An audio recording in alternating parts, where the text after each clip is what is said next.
जय गुरु जी। प्रणाम मालिक। जय गुरु जी। संगत जी, आज हम गुरु महाराज के दिव्य ग्रंथ लाइट ऑफ डिविनिटी के हिंदी रूपांतर दिव्य आभा में से अरुण सिंगला अंकल का सत्संग पेज नंबर 69 से पढ़ेंगे। गुरु अनुकंपा संपूर्ण परिवार पर। इस ग्रह पर सबसे कठिन कार्य गुरुजी के साथ अपने अनुभवों को शब्दों में पिरोना है। उनको देखने या मिलने का कोई पर्याय नहीं है।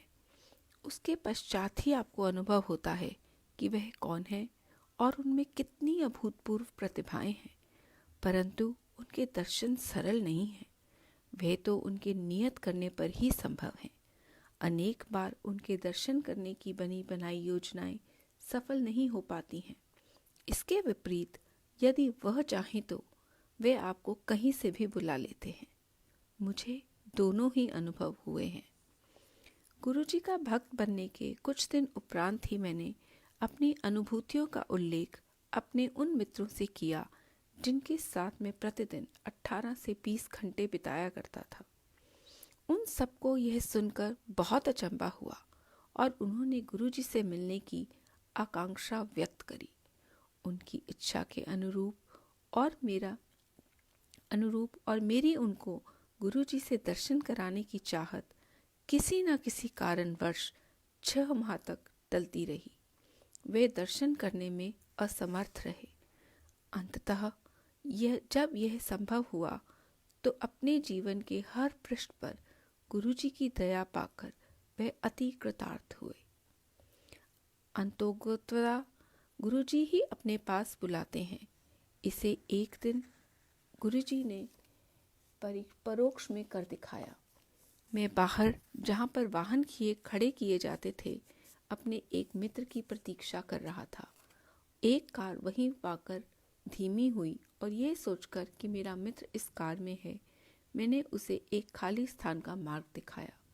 जब मैंने देखा कि उसमें मेरा मित्र न होकर एक नव दंपत्ति यात्रा कर रहे थे, उन्होंने शालीनता से प्रश्न किया कि क्या यही नशा रेस्तरां के लिए कारें खड़ी करने का स्थान है। मैंने क्षमा करते हुए उन्हें बताया कि यह स्थान तो इस मार्ग पर कुछ और दूरी पर है। यह स्थान संगत की कारें खड़ी करने के लिए है और मैं वास्तव में अपने एक मित्र की प्रतीक्षा कर रहा था। इस संवाद के पश्चात वे दोनों अपने मार्ग पर चले गए। थोड़ी देर में ही वे दोनों वापस आ गए और उन्होंने जानना चाहा कि क्या वह गुरुजी के दर्शन कर सकते हैं। मैं भौचक्का रह गया। एक नया दंपत्ति अपनी सुनियोजित संध्या एक आमोद प्रमोद के स्थान पर ना बिताकर एक गुरु के मंदिर में व्यतीत करना चाहते हैं, जिसके बारे में अभी कुछ मिनट पहले ही सुना था। उन्होंने गुरुजी के दर्शन का लाभ उठाया और बहुत संतुष्ट होकर गए। गुरुजी किस प्रकार अपने भक्तों को अपने पास बुलाते हैं। गुरुजी के संरक्षण में। जब से मैंने गुरुजी के पास आना प्रारंभ किया, हर दर्शन एक विशेष आनंद होता था। उसके यहाँ बिताया हुआ समय उस दिन और जीवन का सबसे रोमांचक काल होता है। गुरुजी बहुत कुछ देते हैं। उस लंबी सूची में उनका संरक्षण भी है। गुरुजी की छाया में प्राप्त सूक्ष्म सुरक्षा अनुपम है। ये मेरे कई अनुभवों से सिद्ध होता है। हम गुरुजी के पास आते हुए कुछ ही मास हुए थे जब मुझे एक दिन तेज ज्वर हो गया। यद्यपि मैं औषधि कम ही लेता हूँ, उस दिन मुझे एक अति प्रबल औषधि लेनी पड़ी, परंतु ना उससे लाभ हुआ, ना ही माथे पर गीला कपड़ा रखने से। मेरी माँ ने तब मुझे अपने पास रखने के लिए गुरुजी का एक चित्र दिया। उस चित्र को रखते ही मेरा ज्वर कम हो गया और तापमान सामान्य स्तर पर आ गया। गुरुजी के चित्र ने मुझे तुरंत लाभ पहुंचाया था। एक बार महाविद्यालय में मुझे अचानक ही तीव्र पेट दर्द आरंभ हो गया। उसके साथ ही मुझे उल्टी भी हुई और जी मितलाना भी आरंभ हो गया। तब जब तक मेरे मित्र मुझे लेकर घर पहुंचे, मेरे पिता गुरुजी के यहाँ जा चुके थे। मेरे दोनों मित्रों ने मेरे पिता के वापस आने तक रुकने का निर्णय लिया, पर मेरी लगातार बिगड़ती स्थिति देखकर उन्होंने मेरे पिता को फोन किया। क्योंकि 1 घंटे तक उनकी प्रतीक्षा करना उपयुक्त नहीं लगा, वे मुझे पास के एक चिकित्सालय में ले गए।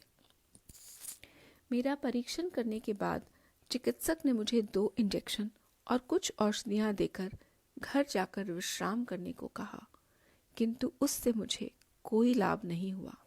उधर मेरे पिता ने गुरुजी को मेरी स्थिति से अवगत किया और शीघ्र जाने की आज्ञा ली। गुरुजी ने उन्हें 1 गिलास जल में नींबू का रस डालकर मुझे पिलाने को कहा। मैंने वैसा ही किया। मेरे माता पिता के घर पहुंचने तक मैं ठीक हो चुका था। कुछ वर्ष के उपरांत मुझे पुनः ज्वर ने घेर लिया। जब 2 दिन तक शाम को तापमान 104 डिग्री तक चढ़ने लगा, मुझे चिकित्सक को दिखाना आवश्यक हो गया। एक चिकित्सक ने कुछ औषधियां दी। उनसे लाभ न होने पर कुछ परीक्षण भी करवाए, पर उनका परिणाम भी अनिर्णित रहा। एक अन्य चिकित्सक ने औषधियों में परिवर्तन किया, पर उससे भी कोई सुधार नहीं हुआ। अंततः 1 सप्ताह बाद मेरे पिताजी ने गुरुजी को बताया, तो उन्होंने कुछ अभिमंत्रित हरी मिर्चें दी। उनका सेवन करते ही कुछ घंटों में ज्वर, जो औषधियों से नहीं उतर रहा था, मिट गया।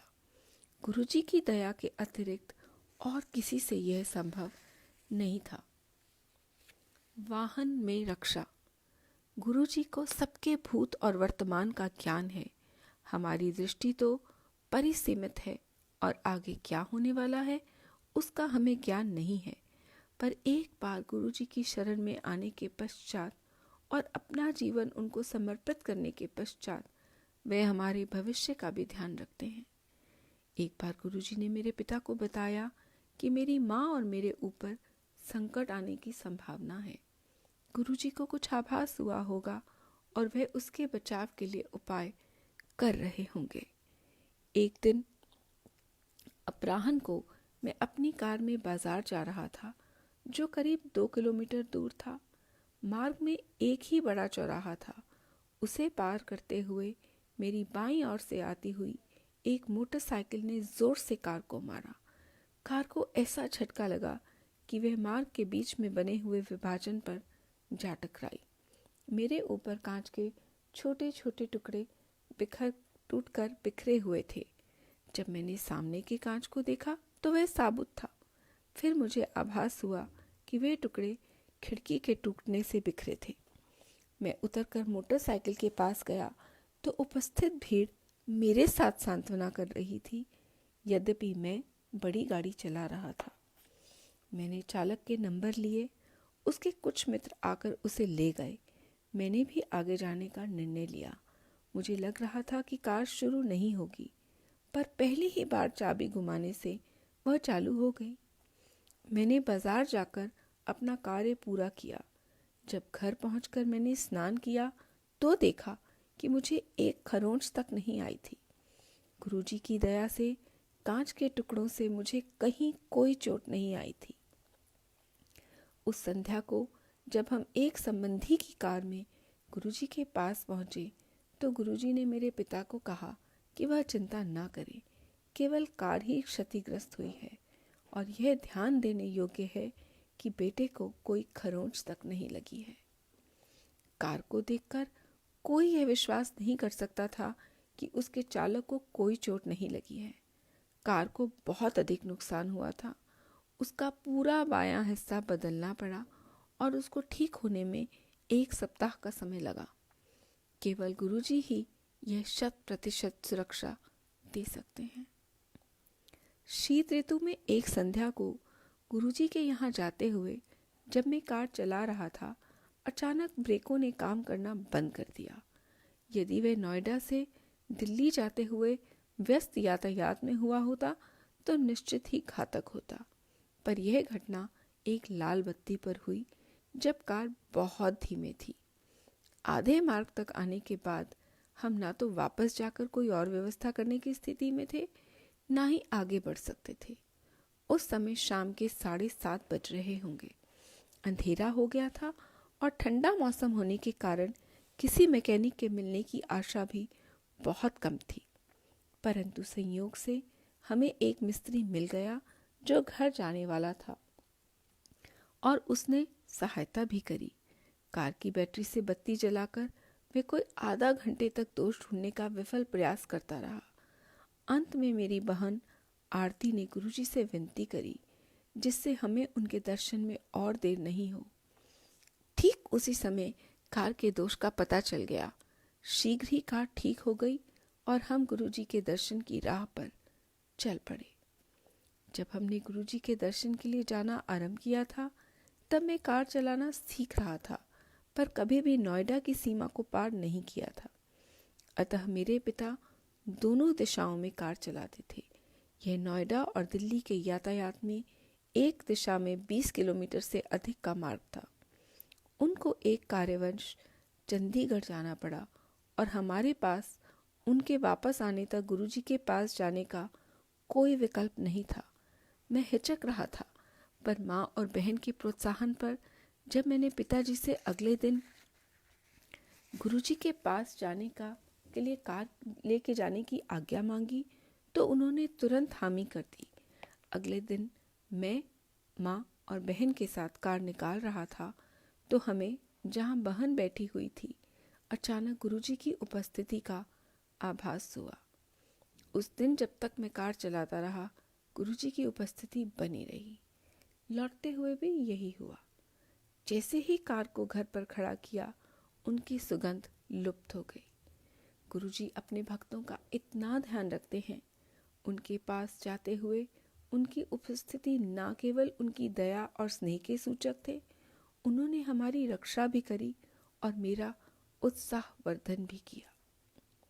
महाविद्यालय में प्रवेश। जब हमने गुरुजी के पास आना आरंभ किया मैं 10वीं कक्षा में था। मैं 12वीं कक्षा विज्ञान विषयों के साथ करी थी। विचार यह था कि एक वर्ष में यांत्रिक विद्यालयों की प्रवेश परीक्षाओं के लिए अध्ययन करूंगा। साथ ही मैंने दिल्ली विश्वविद्यालय स्नातक पाठ्यक्रम में भी प्रवेश पा लिया। उसी समय मैंने कुछ परीक्षाओं में अनुभव हेतु बिना पढ़े प्रयत्न भी किया। परिणाम इस स्तर के नहीं थे कि मुझे नोएडा या आसपास के विद्यालयों में प्रवेश मिल सके। मैं घर से दूर रहकर नहीं पढ़ना चाहता था। कुछ विद्यालयों में संपर्क स्थापित करने पर उन्होंने प्रवासी भारतीय छात्रों का स्थान लेने का सुझाव दिया, जिसके लिए अत्यधिक व्यय होता। अतः मैंने 1 साल अध्ययन कर तैयारी करने का निश्चय किया। कुछ माह बीत गए। चूंकि कुछ स्थान अभी भी रिक्त थे, उत्तर प्रदेश के छात्रों के लिए विशेष प्रवेश परीक्षाएं हुई, परंतु इसमें भी वही प्रवासी भारतीय छात्रों वाली बात दोहराई जा रही थी। एक दिन गुरुजी ने मेरे पिताजी को बुलाया और कहा कि तुम्हारे पुत्र को प्रवेश मिल गया है, प्रसन्न रहो। मेरे पिता को इस कथन का अर्थ समझ में न आने पर भी उन्होंने गुरुजी का धन्यवाद किया और वह घर आ गए। अगले दिन मेरे पिता ने मेरे विद्यालय से घर लौटने पर मुझसे पूछा कि क्या मैं ग्रेटर नोएडा के एक यांत्रिक महाविद्यालय में पढ़ना चाहूँगा। उस दिन तिथि 14 नवंबर थी और प्रवेश 10 नवंबर को बंद हो चुके थे। भाव विभोर होकर मैंने तुरंत हामी भर दी। मैं अपने पिता के साथ उस महाविद्यालय के कार्य में गया और समस्त कागज पत्र दिए। मुझे अगले दिन से कक्षाओं में आने के लिए कहा गया। वापस घर आते हुए मेरे पिता ने पूरा वृतांत सुनाया। कैसे प्रातः उनके मित्र ने उन्हें फोन करके तुरंत महाविद्यालय के कार्यालय में बुलाया। जब मेरे पिता वहां गए तो वह प्रपत्र भरवाकर गुजरी हुई तिथि का चेक देने को कहा गया। कुल राशि मात्र 24,000 रुपये थी, जिसमें से 19,000 फीस के थे और शेष लौटाई जाने वाली सुरक्षा राशि के थे। उस स्थान पर सबसे कम व्यय था और हमें घर से बुलाकर प्रवेश दिया गया था। तब मेरे पिताजी को गुरुजी के कथन का अर्थ समझ आया। ऐसी है गुरुजी की माया। मित्रों पर गुरुजी की अनुकंपा। प्रत्येक व्यक्ति जो गुरुजी के पास आता है उसे गुरुजी की अनुकंपा किसी रूप में अवश्य प्राप्त होती है। आशीष, योगेश और मुकेश मेरे अच्छे मित्र हो गए थे।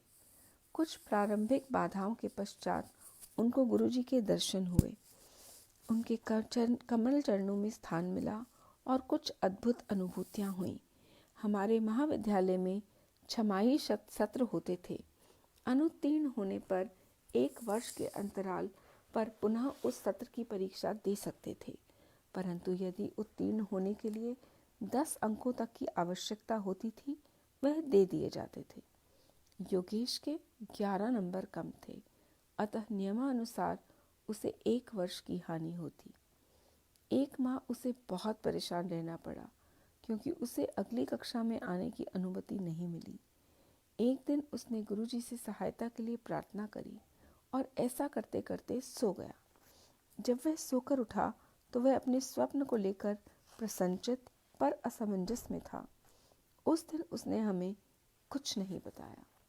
अगले दिन समाचार पत्रों में विश्वविद्यालय परिषद की बैठक में हुए निर्णय का वर्णन छपा था, जिसमें उन्होंने सब छात्रों को 4 वर्ष में एक बार 15 नंबर देने का निश्चय कर लिया था। इस प्रकार योगेश का वह वर्ष बच गया और तब उसने अपने स्वप्न की चर्चा करी। स्वप्न में उसकी माँ उसे गुरुजी के पास ले गई और योगेश की अशांति से अवगत कराया। गुरुजी ने उनको चिंता मुक्त रहने को कहा। यह स्वप्न परिषद की बैठक से कुछ देर पहले ही आया था। उसके पश्चात बैठक के निर्णय निश्चित ही गुरुजी के हस्तक्षेप से लिया गया होगा। प्रति सत्र में परीक्षाओं से पूर्व हम गुरुजी के दर्शन की अभिलाषा रखते थे। मैं अपने परिवार के कारण उनके दर्शन सरलता से कर लेता था, परंतु मेरे मित्रों को उनके दर्शन के लिए विशेष प्रयास करना पड़ता था। आशीष पर गुरुजी के दर्शन से विशेष प्रभाव होता था। दर्शन के उपरांत वह अपने सब विषयों में उत्तीर्ण हो जाता था। यदि दर्शन नहीं हो पाते थे, तब वह 1 या उससे अधिक विषयों में रह जाता था और उसे पुनः परीक्षा देनी पड़ती थी। गुरुजी की कृपा से विद्यालय से निकलते ही मुकेश हनीवेल नामक एक अति प्रसिद्ध कंपनी में कार्यरत हो गया। वहां पर उसका परीक्षण काल 1 वर्ष का था। इस अंतराल के बाद वह अति उत्सुकता से अपनी स्थायीकरण की प्रतीक्षा कर रहा था, परंतु जब 2 माह उपरांत भी ये नहीं हुआ तो वह गुरुजी के पास 14 अप्रैल 2005 को आया। उसने गुरुजी के दर्शन कर प्रसाद लिया और चला गया। अगले कार्य दिवस 16 अप्रैल को उसे अपने स्थायी होने की सूचना प्राप्त हो गई। वास्तव में गुरुजी अपने आशीर्वाद से सब संभव कर देते हैं। मेरे अंकों का पुनरावलोकन। मुझे तीसरे अर्धवार्षिक सत्र में एक विषय में 30 अंकों के स्थान पर केवल 19 अंक मिले थे। यह चौंकाने वाली घटना थी, क्योंकि परीक्षा के उपरांत जब मैंने अपने अंक जोड़े थे तो मुझे सरलता से उत्तीर्ण हो जाना चाहिए था। यह मैंने अपने भाविकों को बताया और साथ में ये भी कहा कि यदि इस समय मेरे अंक केवल 19 आए हैं तो संभवतः मैं इस विषय में कभी भी उत्तीर्ण न हो पाऊं। मेरे पिता ने जब यह बात गुरुजी को बताई तो उन्होंने पुनः निरीक्षण का आवेदन देने का सलाह दी। अगले दिन मैंने वही किया। उसके अगले दिन विद्यालय में किसी विद्यार्थी के अंकों के बदले जाने की सूचना थी। मैं तुरंत उस महाअध्यापिका के पास गया तो मेरा नाम सुनकर उन्होंने कहा कि मेरे अंक बदलकर 53 हो गए हैं। अति प्रसन्न होकर मैंने पुनः निरीक्षण का आवेदन वापस ले लिया और गुरुजी का हार्दिक धन्यवाद किया। बाद में हमें पता लगा कि संपूर्ण राज्य में जहां 120 के आसपास महाविद्यालय हैं और प्रत्येक में कई 100 विद्यार्थी हैं, केवल 5 विद्यार्थियों के अंक परिवर्तन हुए हैं और सबके ऊपर की ओर ही संशोधित नहीं हुए थे। गुरु कृपा से मैं अत्यंत भाग्यशाली था। मेरे इन थोड़े से अनुभवों से गुरुजी की असीम क्षमता और निस्वार्थ भाव से अपने अनुयायियों को सदा आश्रय देने की परंपरा दृष्टिगोचर होती है। जब भी कोई भक्त अपनी व्यथा में गुरुजी से प्रार्थना करता है, गुरुजी उसकी सहायता करते हैं। मूल सार यही है कि यह जीवन गुरुजी को समर्पित कर दें। वे तो प्रेम और स्नेह के अंतहीन स्रोत हैं। प्रार्थना करता हूँ कि उनकी स्त्री कि उनकी हितकारी दृष्टि सदा हम पर बनी रहे और वह हमें सदा अपने चरणों में स्थान देते रहें। ओम नमः शिवाय। शिव जी सदा सहाय। जय गुरु जी। शुक्राना गुरु जी। पढ़ते वक्त जो भी भूल हुई हो गुरु महाराज प्लीज़ माफ़ करें। संगत जी आप सबसे भी माफ़ी मांगते हैं। जय गुरु जी। शुक्राना।